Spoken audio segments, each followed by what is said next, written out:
Hello everybody, today we're going to be talking about Bumblebee movie studio series Brawn, and this is my first Brawn.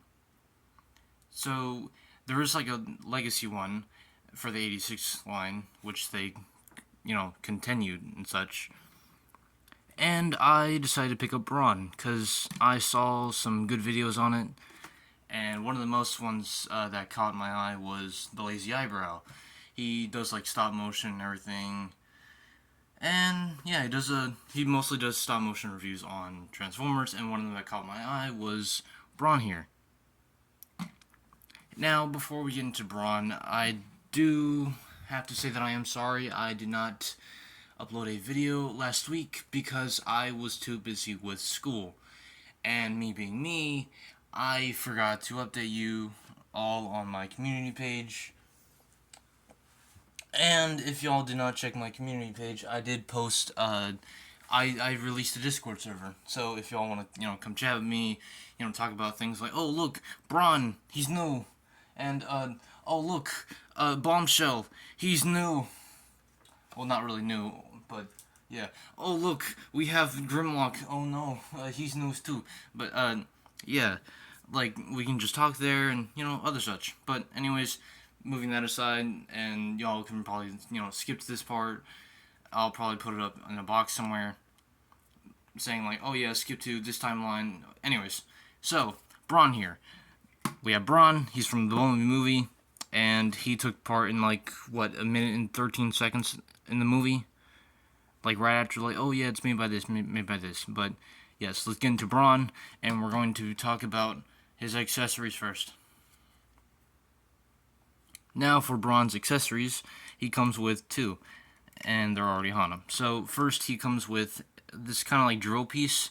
It's kind of like a reference back to the 86 when in an episode oh look, he turned to a car and then he's like, oh yeah, let me go underground and use a drill.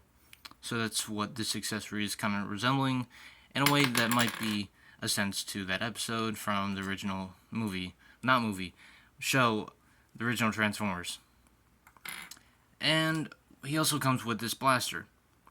And it looks like a bunch of it looks like Sideswipe's rifle, but I mean it looks good. It has nice sculpting and everything on it. Same thing for the drill here. It does look really nice. But taking a look at Brawn here, he does look really nice with all the mechanical detail, everything in his legs there, his hips, even the sides here look nice. But his head is just kind of hard to tell what's really going on there. You see he does have some blue eyes, but even my camera is having a little bit of difficulty picking it up sometimes. And you can't really tell if he has a mouth either. But you do get some, detail on his chest there. Like I said, from the side. Even on his forearms, they look really nice and clean. There's no gaps or anything. The only gaps that I can find are maybe in the back of the legs, or maybe even like where his knee is, but that's pretty much where all the gaps are on Brawn here. But moving aside from taking a look at his sculpting, which looks really nice to me, let's get into size comparisons, because I haven't done one of these in, a week, because I've been gone because of school. So, kicking off this size comparison strong, here we have G2 Grimlock, here we have Legacy Dead End, here we have Legacy Wild Rider, here we have Legacy Iguanus, here we have Legacy Bombshell, and here we have War for Cybertron, or Siege, or Kingdom, Mutant Tigatron. I don't know if he's my previous review or direct super here, so I'm sorry if I forgot again. I'm starting to get back into it because I've been gone for a week, so I apologize. And here we have Bumblebee movie Soundwave. So after doing all those size comparisons, we can grab Brawn here, and we can get into his vehicle mode, or I guess Cybertronian mode, for people that think, oh yeah, they're for Cybertron. So yeah, let's get into it. So first, straighten out all the limbs if you had them in a pose or anything. And you just start by taking out the back, grabbing right here, and moving all of this up. Grab these wheels here and flip them out, and push the head in until like you can barely see the top of the like little cut of the helmet there. Now you want to take the arms, rotate them all the way until they're upside down, rotate them in, and there is a slot there at the bottom of the arm, and there's a peg on the inside, and you want to curl the arm around in that kind of position until it pegs into that peg there nice and softly. And you want to do the same thing for the other side, rotate it all the way around, use the double hinge arms and tab it in. Then you want to rotate the waist around and also push the head back down if it pops up from the arms. That happens on mine, so my mistake if it is wrong. Straighten out the legs, take the calf and rotate it all the way around, and then move the foot until that gap in the foot there lines up with this here. So do the same for the other foot, and then move the legs forward, rotate them out to the side, and there is a peg here and there's a slot right there, and that peg will go into the wheel well here. And I think that's a pretty good way of using, these pegs, since there was like, oh yeah, we have to use those kind of pegs on like drag strip here, like to fit the wheels onto his legs. I like the idea that they're actually using these. So you want to line that up there, tab that in, and push that into the wheel, and it'll peg in nicely. Same thing on the other side. Make sure the head is down. And there you have Brawn's vehicle mode. And I dig it.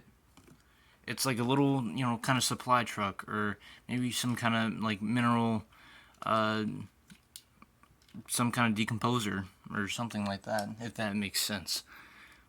But I do like it. It's a Cybertronian vehicle, it's something new, and the fact that we didn't really see all that much yellow on him, and then here we just see a whole bunch of yellow now, but in robot mode all that yellow just disappears, and we just see more of this, kind of very like kind of swampy kind of green, kind of very dark lime kind of green to me.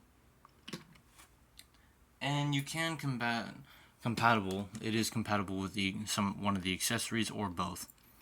So you take this front slot here and you just push it in, and a little peg shows up. And you just take the peg on the drill bit there, you stick on the front, and it kind of resembles how they showed it in the 86 show.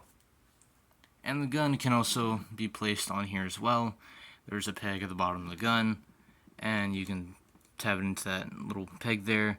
Now, if you want to like get it fully where it stays up, you have to make sure the head's like adjust at the perfect point where it just rests onto the helmet there. And you got him all, kitted out with all of his accessories. Or, you can just take the drill bit here and just, move that back up. And you can take that peg there and that slot and you just put it in there. For whatever reason you want to have the drill part on top. You do what you want to do. It's your toy. Do what you want. Now let's get into, size comparisons, and ignore the voice crack. Let's go into size comparisons. My goodness. It's been a good minute. Starting up the size comparisons again, here we have Legacy Dead End. Here we have Wild Rider.